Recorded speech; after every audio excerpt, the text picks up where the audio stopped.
Bottom of the Ninth podcast. This is Eric Wilbenaw, the president of the Baseball Bluebook. And today we got a special guest with us, Ted Bezemer from Axio Training. And we're going to get into a little bit about Ted and his business.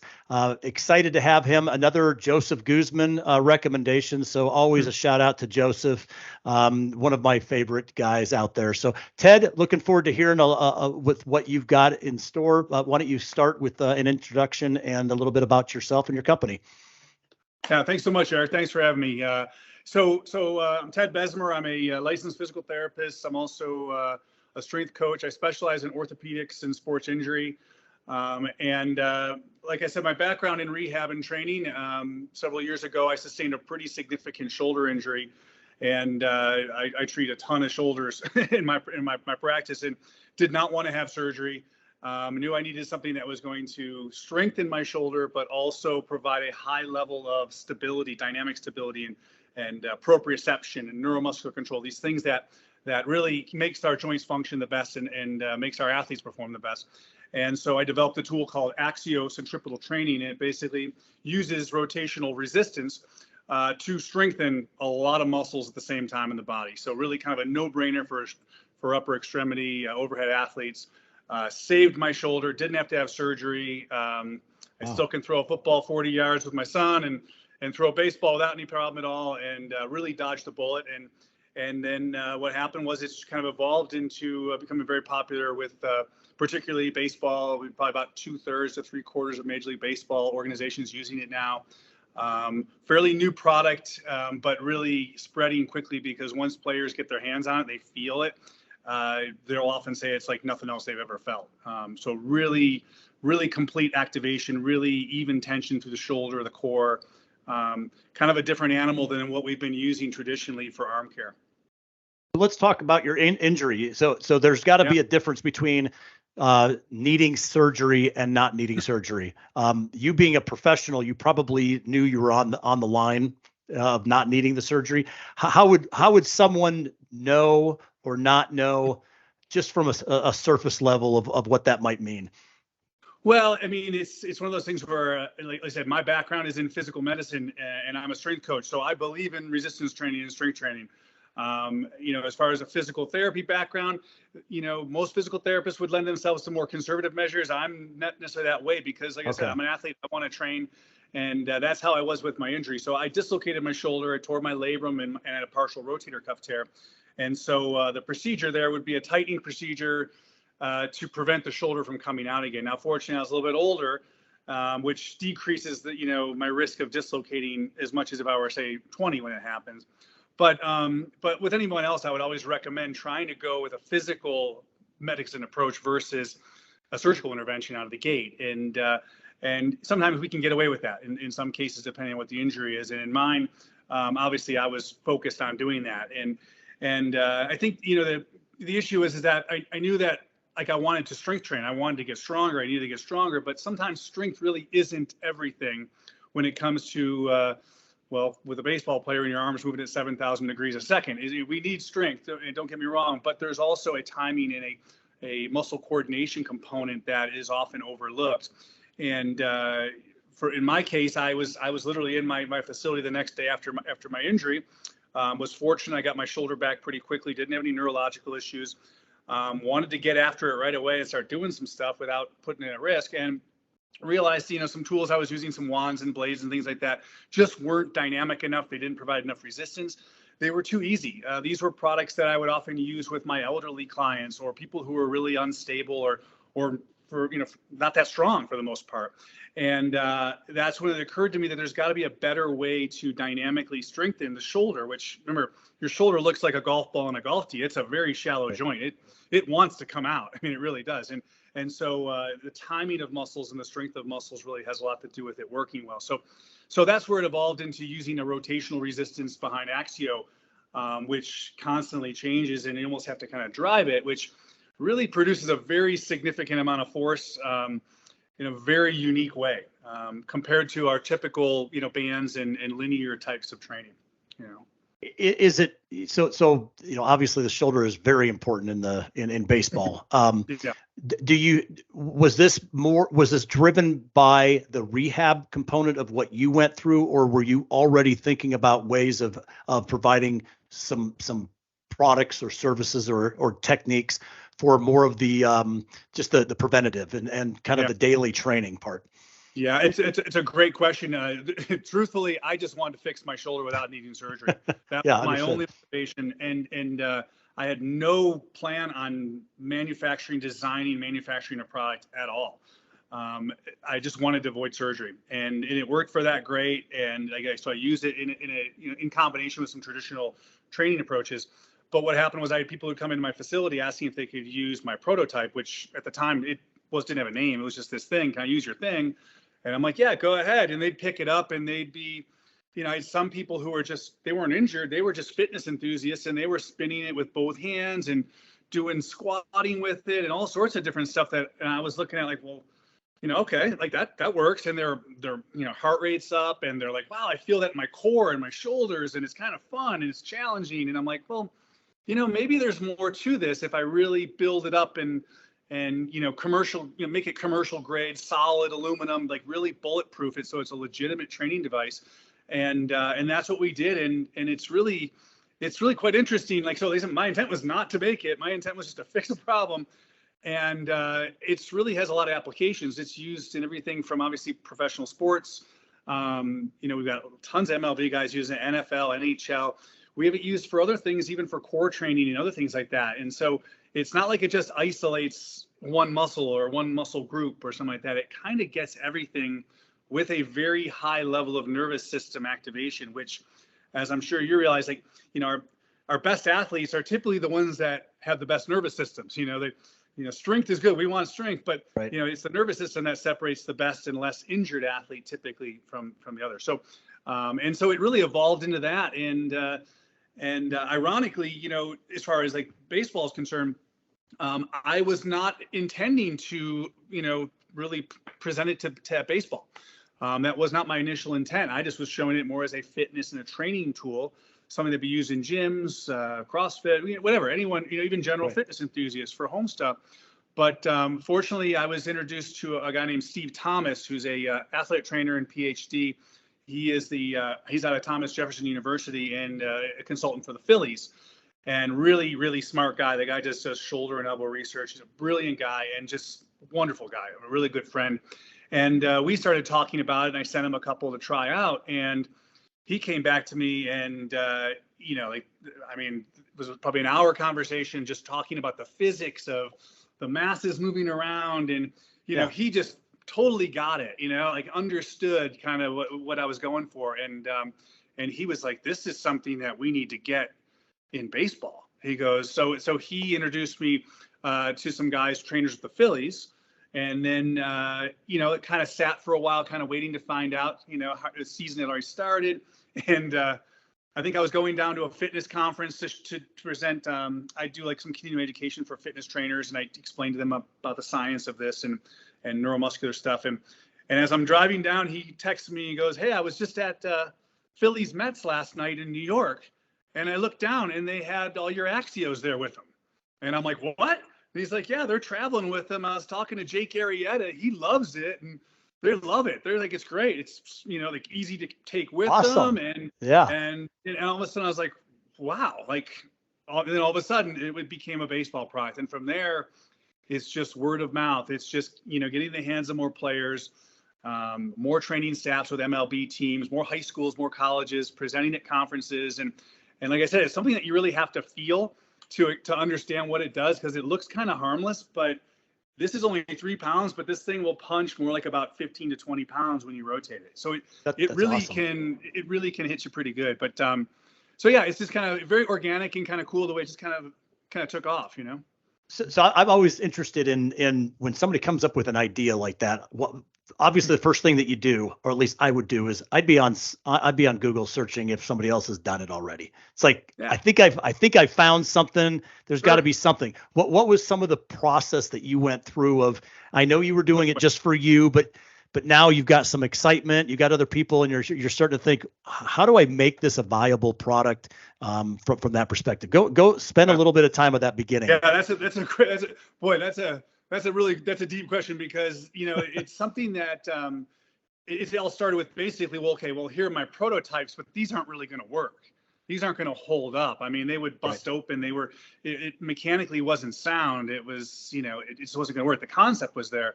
So it took me a while to figure out how to make it and have it feel the way I want it to feel. Because like I said, I didn't want it to feel like a little, cat toy or something that with a ball spinning around, it doesn't do anything. Right. And so it took me a while to figure out how to create a pliable outer channel that decelerates the ball, that creates a resistance. Otherwise, you give something a little force, and it'll spin for days. Keep going. Right. So, and I also wanted something that was substantial, that was like a durable. I could chuck it, and it's a weight. It's basically a weight. So that was in itself a process of many different techniques and stuff that just never worked right. And then when I figured out the way to do it, and I was like, okay, well, now we got it. And then it started to speed up from there. But as far as the concept and stuff like that, it's not the first time someone's ever thought about putting a ball in a circular system and rotating it. There are unbeknownst to me, actually, there's one tool in particular that was an old rehab tool, which is basically a marble in like a plastic channel. So a little clear, maybe I don't know, centimeter size marble, maybe. Very lightweight, that would be used for someone who has a very unstable shoulder, really unstable. I think probably only weighs like maybe a quarter of a pound, things like that. But like I said, I wanted something that conceptually these things make sense, but really the question is, well, when we're in rehab, we tend to kind of go after these neuromuscular proprioceptive things, because when we're injured, this system gets messed up, right? So, but the truth is that why do we then stop going after these things and addressing this thing? Why don't we build the nervous system with our muscular system to even a higher level? Right. That's a good point. Because like that's really, we kind of like, okay, now you're no longer in rehab. Now you're training, and now you're you're just working out. Now we're just going to move weight. And like I said, I'm a big fan of resistance training. So, but like, why do we have to give up? Why can't we do a little bit? Why can't we combine the both? We don't have to sacrifice one for the other. And that's really what I was going for with something that actually had a resistance to it that was actually strenuous. And it's actually kind of funny, because ironically, like, physical therapists will understand why this is a good idea. They'll get it. It makes sense to them. Right. But many of them will think it's actually too hard, because it's designed for training. You know, yeah, you can use it in rehab applications. There's ways we can use it. But I didn't want a rehab tool. No one wants to be in rehab, like everyone wants to train, everyone wants to perform. And so, so I wanted to make something that was strenuous, that was challenging, that could progress with people as they progressed. And the truth is, like, this is 3 pounds, and this will like Arietta, like this one, 3 pounds. And that guy's a big guy, right? Yeah. He found this challenging and strenuous. So, like I said, it's a rehab concept, but it's got some gas poured on it, and no, that's actually really interesting, because conceptually and theoretically, right? Maybe it's not the right word, but it has always been good for a rehab. And what you're saying is, why end with rehab? Let's go back to the training and provide the same thing that it's providing at rehab, but take it to that next level. I think that's pretty ingenious as far as that perspective. You see a lot of training going that direction. Yes, I agree. The things that are good in rehab, and then we no longer do them, and now we're just lifting heavy weights and we're doing power things.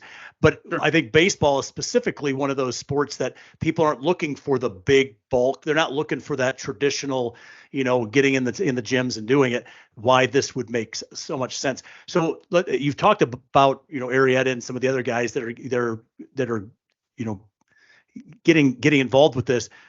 Talk more about the acceptance or how when you kind of deliver this to a clubhouse or to a training group, what are you seeing? What are kind of the common themes of across the board? What are you hearing from the players?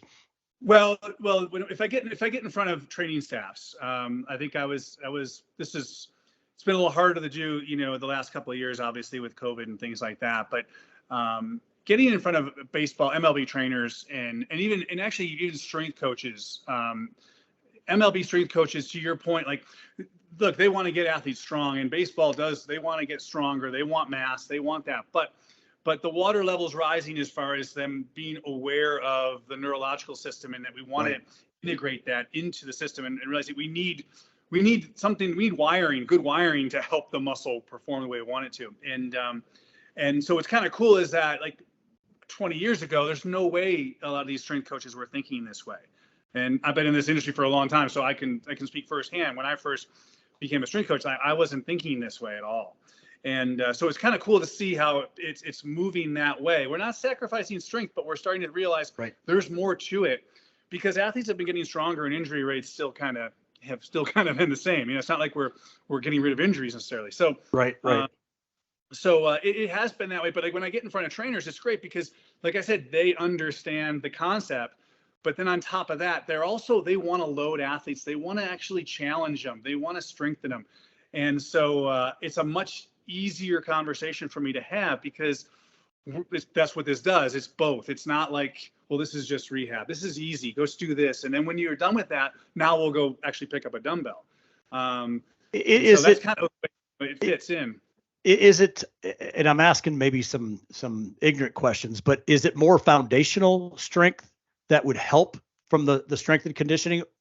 Talk about the neurological component of it, because is it like a muscle memory side? Is it So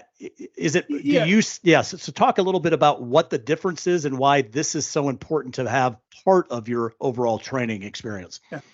So I think those are great questions, because there's really a lot of different applications. And so like, it could be used just for warm up. It could be used as a recovery tool to help, flush our capillary beds and basically, recover.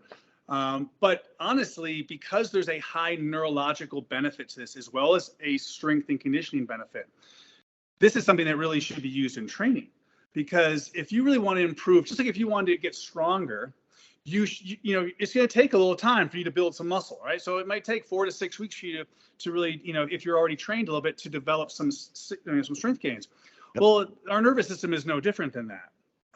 Our nervous system takes time. And so when you talk about like muscle memory or something like that, I would say, like, it's really improving our sensory motor control, our body's ability to sense, be aware of our surroundings, proprioception, which is a word that's now certainly used now in the strength world quite a bit.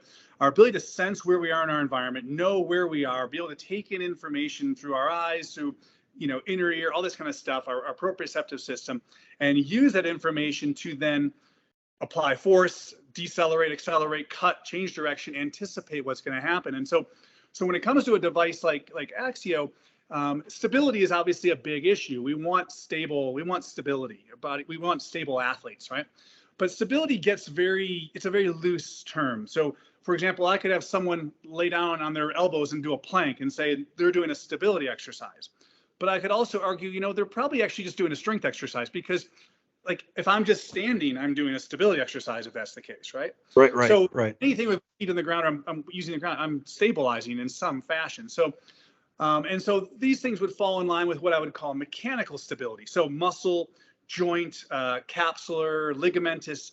Our shoulder has these structures in there, and they give a certain amount of mechanical stability. The more muscle I have in my rotator cuff, my deltoids, all that stuff, that adds a stiffness and gives some stability to the joint, which is great for impact, by the way, for sure.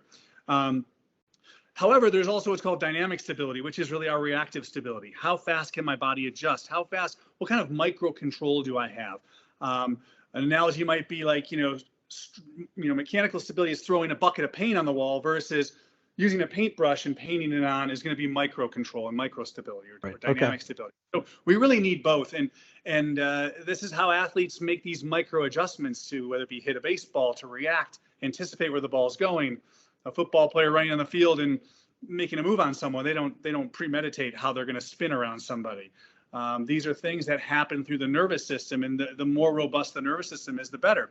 And so Axio is just another way to really enhance that system. And it's evident when, you're asking me about when people pick this thing up and what do they think, and how some people pick it up and they just kind of clunk it around, and you just hear the ball banging, and they're like, oh yeah, I feel that. And I'm like, no, you're not quite getting it yet. This thing needs to be kind of driven and rotated. And so it's something that needs to, you gotta drive it. So it takes this timing and feel Right. and ability to accelerate and decelerate force. And like I said, it's the best athletes. I know a lot of strong guys who can't throw 95 and can't swing a bat, but if you can accelerate and decelerate and control your force well, now you got a much better chance of succeeding at those things. And like I said, that's what we want our athletes to be able to do, So. It's kind of it's technique, right? Yeah, it's strengthening definitely. your technique, and technique, you can't just power your way through a technical motion, right? Not Right. Not with this. There's a feel to it. Okay. You have to drive. No, Definitely. that is awesome. So where's the business today, and how are you kind of getting this out? Is it just you? Do you have a team with you, or are you just using people to get the word out? Talk a little bit about that. Well, and that's been one of the actually that's been one of the coolest parts about this, that I never, you focus so much on building something and making it the way you want it to be, and you get so fixated on that, and then all of a sudden you get it, and you're like, okay, well, now what do we do? And so one of the things I never envisioned was, and it's literally the best thing about it is, I have a private practice, I have a gym I run, and so I'm in a very small area. I work with the same people generally, but this now has really broadened like the scope of people I've gotten to meet and interact with, and it's really that's been the coolest part. Guys like Steve Thomas, guys like from 108 Performance, Fuel Factory. I mean, Velo University. The list goes on. Joe. I mean, it's just kind of cool because it's getting it in the hands of more people, and then meeting these other people and watching it kind of grow. And when I get in the hands of other trainers or other coaches and stuff like that, all of a sudden they're like, hey, have you tried it this way? And it just kind of evolves and takes on different forms. And as I said, baseball is only one thing that it's obviously great for, but we have now volleyball players and ambassadors. We have tennis, cycling, archery. It kind of grows as there's so many different applications. It's being used in neuro rehab and things like that, things I never would have ever considered. But when you get it in these people's hands and stuff like that, it just kind of spreads out. And so that's really the way I've gone about it, is just try to get this in more people's hands who would have expertise, particularly in areas that I don't, and see where it goes, and then kind of, follow it a little bit, kind of like running water a little bit. And obviously for baseball players, it's a no-brainer for baseball players and overhead athletes. And once they feel it, they're like, okay, this is not like nothing I've ever used before. So they get it. And so that's been a very easy connection, because they're already looking for something to help them. But like I say, it just continues to evolve. And I think, I wouldn't be, I think certainly within the next year or two, I mean, every MLB organization is going to have these, whether you see it in the bullpen, whether you see it in the clubhouse, with guys challenging each other with it. I mean, that's a pretty funny one. They usually get, I know some of the guys with the Rockies were competing with each other, who could do this, who could balance and spin it like this. And so it kind of gamified a little bit, which is kind of fun. But yeah, whether it's in the dugout, I mean, it's got a lot of applications. So I think it's just kind of keeps gradually going around, and I like the idea of continuing to get it in athlete training, for sure, because I think it really can help them. But I also see a lot of applications for just helping anybody. It's just a good overall training tool, no matter what your goals are. So the Bluebook spent a lot of time with amateur baseball. Does this make sense for kids in high school? Not just go. Talk. 100%. Is it the different sizes that you have available, or how does that work? Yeah, so that's actually, it's funny you said, because when I made it, remember, I really wanted to make something that was kind of strenuous and hard. I didn't want to, I was like, I don't want a rehab tool. Right. I don't want I want it to be something that's going to take someone's arm off. I want it to be challenging. So the introductory level is the 360, the green 360. It's a single weight, and then there's a 720, which is two separate weights. So it's only a half pound heavier, but when you have an extra weight in there, it punches more about 6 pounds heavier. And then there's the 1080, which is, this thing is 3 weights. So it only weighs about 4 pounds, but this thing is, if I spin this, right? So if I go back and forth, and I'm sitting down, it's a little hard, but I let go, it'll literally jump out of my hands. You gotta coordinate it so you don't make any noise with them, get them going. And I let go, it jumps. It's that much force. So you can understand like your arm and your rotator Oh, cuff yeah. and your shoulder, trying to keep that thing from leaving your arm. And then what happened was that the 360 being 3 pounds, but being pretty strenuous. And then once we started having some big leaguers using it and so like that, I started getting messages from parents. Hey, which one's good for my 10-year-old? Right. Which is Right. good for my 12-year-old? Or what's good for my daughter who's a softball player? And so we backed into a lighter weight 360, which is an LT version. And this is about a pound lighter, still a single mass system, but it's a little lighter. It's not going to bury somebody as much. And so when we have our younger athletes, our little leaguers and stuff like that, this is the one we typically recommend. And then once they get into like 14 or so, high schoolers, really high school athletes, I'm always recommending this one. I think the 360 is by far the most versatile one because you can use it with warm up. You can integrate it in your training programs. It kind of gives you the most. The heavier ones are definitely not for the faint of heart. They are challenging to control, and they are really strenuous. So Awesome. Sometimes we'll get a few of those sent back because they'll be like, this thing's just too hard. And I'm like, yeah, you got to learn how to drive it. It drives a little differently, That's takes good. a little practice. You talked about getting this in the hands of people, kind of experts, and understand the value that it has. Do you have videos, or do you have anything for people that are buying this that they can? Is there certain exercises that they should be doing, or is it really self-explanatory? Another great question. It's in some ways you think it'd be pretty self-explanatory. Find the ball, spin the ball, but the truth is there's so many ways you can use it.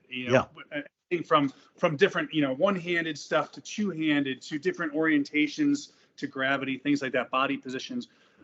It's really endless, to be honest with you. And so we have quite a bit of curriculum on the website. Everything from, basic core type things we don't use it integrate in core stuff to lower body stuff to balance type things, to obviously to shoulder. And then also even to more specific things like here's some things for if you're a ball player. So we have a baseball page that has probably like 20 different things for your elbow and your forearm. Awesome. And probably another 20 or 30 for your shoulder and your core. And we have the Axio 8, which is a baseball warm-up routine, a quick warm-up routine using an Axio in different ways. 8 different things, get through it like in 5 minutes. So that's something that was created by myself and Steve Thomas, who I mentioned, and Dale Bartek, who's a physical therapist as well. And so we have athletes who use that, but quick, very dynamic warm-up for the nervous system as well. So lots of content, and it's really a product of all the people who have basically collaborated on it. So, on the website, we're building out volleyball curriculum, tennis curriculum. And so I like to bring in people with expertise in these areas. Boxing, MMA is something that we're starting to get into. We have a lot of fighters now who love this thing because they can train endurance for their shoulders. It's like a speed bag with resistance. So it's kind of fun just getting in these people's hands and then we kind of, pick each other's brains a little bit and come up with ideas. And it just kind of, expands and evolves. And but it's endless though, the amount of, content. And I think, I could argue that, like, look, if I do a side plank, I'll do side planks with an Axio, right? That's just a good exercise for core, for shoulder, for a baseball player, for a volleyball player, for a fighter, for any athlete. So there's some overflow. Like, there's certain things that just carry for everybody. But, and then you can hook bands up to it and things like that to make it even more dynamic. There's lots of applications. The versatility of this is amazing. I actually love it. My wife is a former personal trainer, and it's actually did a lot of workout. And one of the things my shoulder is actually pretty weak. And you think about all of the exercises that are out there, the traditional ones to strengthen your shoulder. None of them, they always seem like it's all about weight. Or stability, and you never could find that way of strengthening it in a way that you felt like it was getting stronger. And I think this is a pretty awesome tool, and amazing that it just kind of happened. And the way that it happened for you is out of necessity, really. yeah, I'm pretty selfish about it, but yeah, that was actually, like I said, I just wanted to fix my shoulder. Yeah. That's how innovation happens all, in history, right? It's out of necessity. Yeah, exactly. Yeah. Well, good. Ted, this has been a lot of fun. I mean, we're excited to get this promoted. I got so many ideas that are running through my head from the Bluebook and how we could work together and help.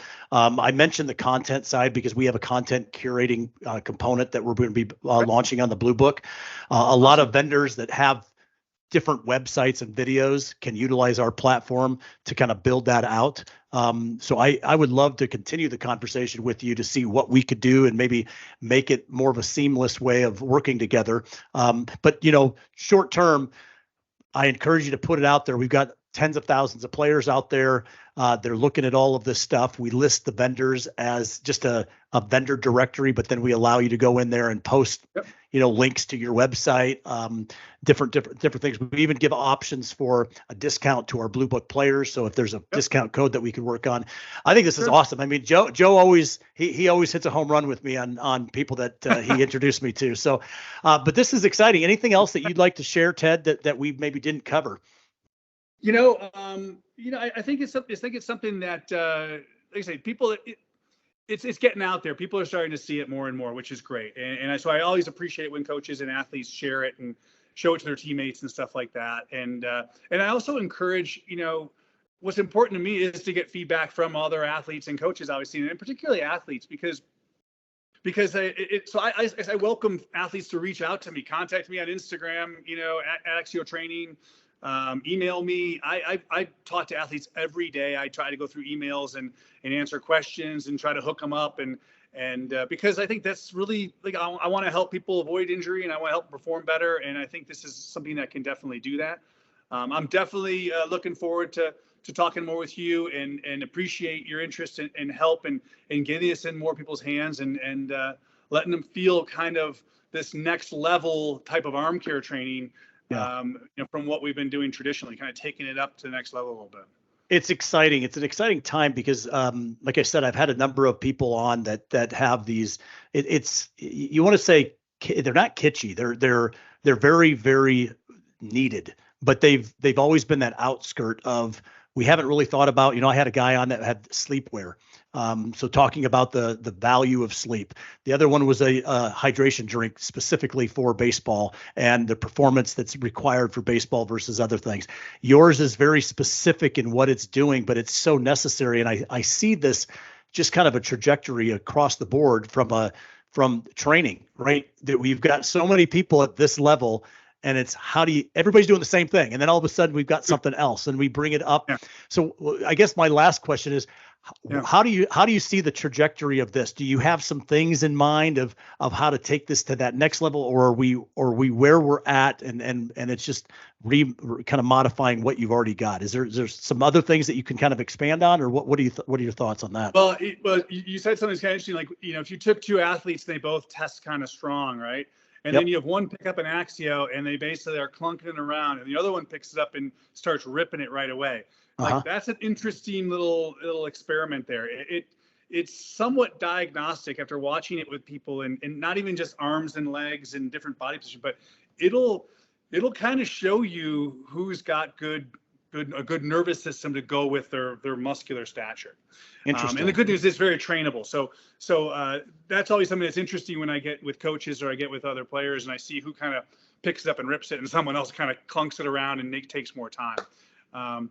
But I think, like I said, I want this to be recognized. It's a legitimate training tool. It's got a lot of applications and really, I just want to keep basically getting this thing more visible, get it in the hands of more people who can explain it, because that's probably been the most challenging thing. Because you look at this thing and it's like, well, one is like, okay, this looks harmless. This isn't going to do anything. Right. What is it? Oh, it's, just one of those. It's, unfortunately, because it's small, it's portable. Well, players like it because they can put it in their bags and take it with them anywhere. But at the same time, it maybe is not recognized as being something that is a legitimate training tool.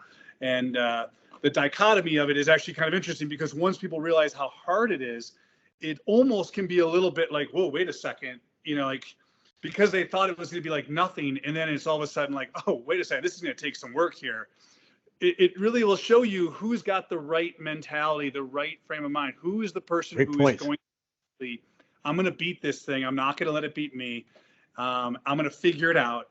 Or you get some people who are like, they can't get away from it quick enough because it's making them feel like they're clumsy and they're not uncoordinated. So it's interesting when you watch the psychology of it. But I think like I said, the more people like Steve Thomas's and some of these guys who are experts in the profession of training and rehab and performance, the more people like that are involved, the better, because they're the ones who can share the information and educate others about it. I think that's so important, right? There are devices, and if they're not trained appropriately, and not necessarily just trained, but until you understand what the real value is, they might dismiss it, like you said. Yeah. It's like, you know what, it's too hard. If they don't really understand the value of it, then that's their excuse of not doing it. And so it really is an education component. Yeah.